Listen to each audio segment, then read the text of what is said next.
Film diawali oleh seorang wanita yang sedang memasukkan barang bawaannya ke dalam mobil. Kemudian dia pun memulai perjalanannya ditemani seorang laki-laki. Sampailah mereka berdua di sebuah pom. Kemudian dia berjalan menuju supermarket yang ada di dekat pom tersebut. Kita kenalan dulu guys. Nama wanita itu adalah Meg dan yang laki-laki namanya Scott. Setelah selesai mengisi bensin dan berbelanja, mereka pun melanjutkan perjalanan ke rumahnya. Sesampainya di sana, Meg langsung melihat-lihat sambil membereskan dan mengamati sekeliling. Malam pun tiba, mereka berdua berbagi cerita satu sama lain. Mereka pun beranjak untuk tidur. Namun Meg tak bisa tidur. Kemudian ia berjalan ke ruang tamu dan melihat sebuah lukisan. Tiba-tiba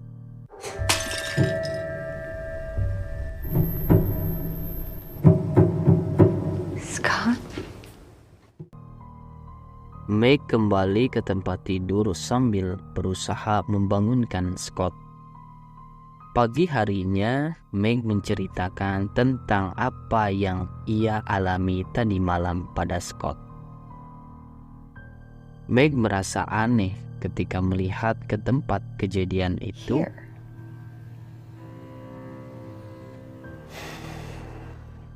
Ketika berada di ruang tamu, Scott mendengar akan kedatangan seseorang. Dan ternyata benar, datanglah seorang wanita. Ternyata wanita itu adalah saudara Scott. Kemudian mereka bersama pergi ke dapur dan saling bertukar cerita satu sama lain.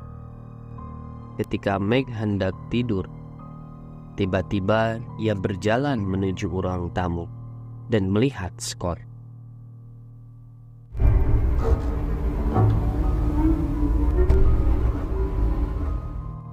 Pagi harinya, Meg pergi sendiri untuk menenangkan diri. Di tengah perjalanannya, ia melihat seseorang. Ia lantas mengikutinya. Namun tidak ketemu, dan akhirnya ia bertemu dengan adik Scott. Meg masuk ke rumahnya, dan mereka pun saling berbagi cerita sambil meminum secangkir teh manis. Ketika sudah selesai, Meg yang bermaksud untuk membuang sampah, ia menemukan ruangan yang menarik perhatiannya. Dan ketika ia sampai di tempat pembuangan sampah, tak sengaja ia melihat pecahan piring yang ada dalam bayangannya. Pagi harinya, Meg tengah memperbaiki motor di garasi rumah. Ia pun pergi mengendarai motor itu dan nampak ia sangat bahagia. Sampailah Meg di suatu tempat, itu kayak bar guys atau mungkin toko ya. Meg memasuki tempat itu dan tiba-tiba ada seorang laki-laki menghampirinya. Kemudian laki-laki itu mengajak Meg untuk berdansa. Mereka pun berdansa. Dan terlihat Meg yang sangat bahagia. Mereka berdua terhanyut dalam indahnya malam itu. Tetapi setelah selesai, Meg seakan dihantui oleh rasa khawatirnya. Ia pun lantas pergi mengendarai motornya dalam keadaan penuh kekhawatiran. Sampailah di rumah Scott. Scott pun menanyakan kemana saja Meg dan mereka saling berbicara. Ia lantas pergi ke sebuah ruangan untuk menenangkan diri dan ia teringat akan kejadian masa lalu. Setelah Meg mengingat masa lalunya, ia lantas berjalan pergi keluar rumah.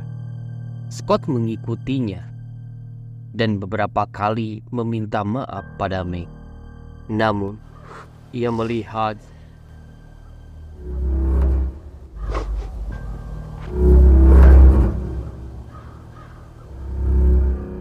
Meg dan Scott memutuskan untuk pulang ke rumah asalnya. Tapi tak diduga, ban mobil mereka pecah dan akhirnya mereka memutuskan untuk menginap 1 hari lagi. Kembali pada tempat tinggal Meg dan Scott bersama adiknya. Ketika di rumah, mereka memainkan sebuah permainan teka-teki seperti kertas ya. Kayak main tebak gambar gitu atau tebak suara atau kok tebak suara sorry. Ya kepokan nama gitu banyak. Tiba giliran Meg mencoba memerankan. Namun ketika membuka kertas itu, nampak ia terlihat kaget dengan apa yang harus ia lakukan. Meg pun kembali membayangkan bahwa dirinya sedang melakukan pembunuhan pada mereka berdua. Namun setelah membayangkannya, Meg kemudian tersadar dan berusaha untuk pergi. Akhirnya, Meg memutuskan untuk pergi mengendarai motor itu sendirian. Namun di tengah perjalanan, ia dibayang-bayangi oleh sesosok nenek-nenek. Lalu ia kehilangan fokus dan akhirnya ia terjatuh dari motornya. Pagi harinya ia tersadar dan kembali ke rumah Scott. Seperti biasa, ketika Meg hendak tidur, ia selalu terbangun lalu berjalan sambil memanggil Scott. Ia terus berusaha untuk menemukan kunci. Ketika ia mencari kunci itu, tak sengaja ia malah menemukan flash disk. Kemudian ia membukanya dan begitu kagetnya ia melihat video. Ia pun berlari, tak tahu arah. Sampailah ia di rumah adiknya Scott. Ia masuk ke rumah itu dan mulai mencari apa yang ia inginkan. Ketika Meg menemukan berkas, tiba-tiba adiknya Scott sudah bersiap dengan senjatanya. Ternyata adiknya Scott sedang mencari anjingnya yang belum pulang. Akhirnya Meg dan adik Scott mencari anjing itu bersama di hutan. Namun Meg yang mengakui kesalahannya bahwa ketika ia mengendarai motor, tak sengaja menabrak anjingnya dan anjing itu pun mati. Adiknya Scott mengecek anjing itu ternyata telah mati. Ia begitu marah seakan ingin membunuh Meg dengan senjata yang ada di tangannya. Namun Meg menyadari hal itu dan malah ia yang mendahului memukul adiknya Scott. Wah, dibokong cu. Akhirnya adik Scott pun pingsan seketika.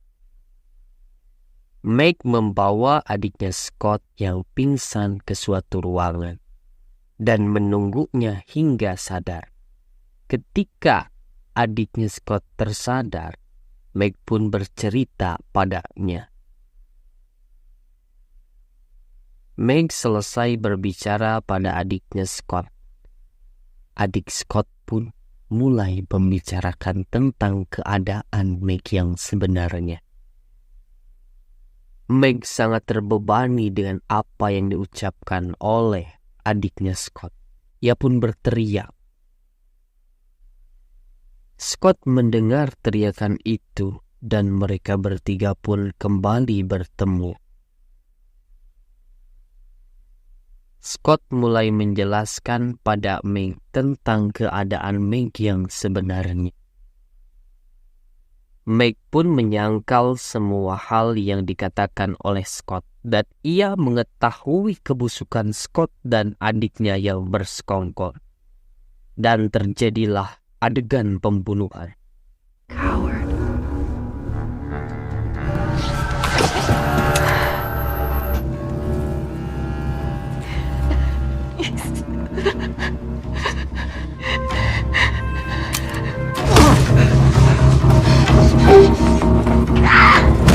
Ketika Meg dicekik dan ia hampir mati, tapi akhirnya ia bisa menusuk Scott dan ia bergegas pergi sambil membawa senjata.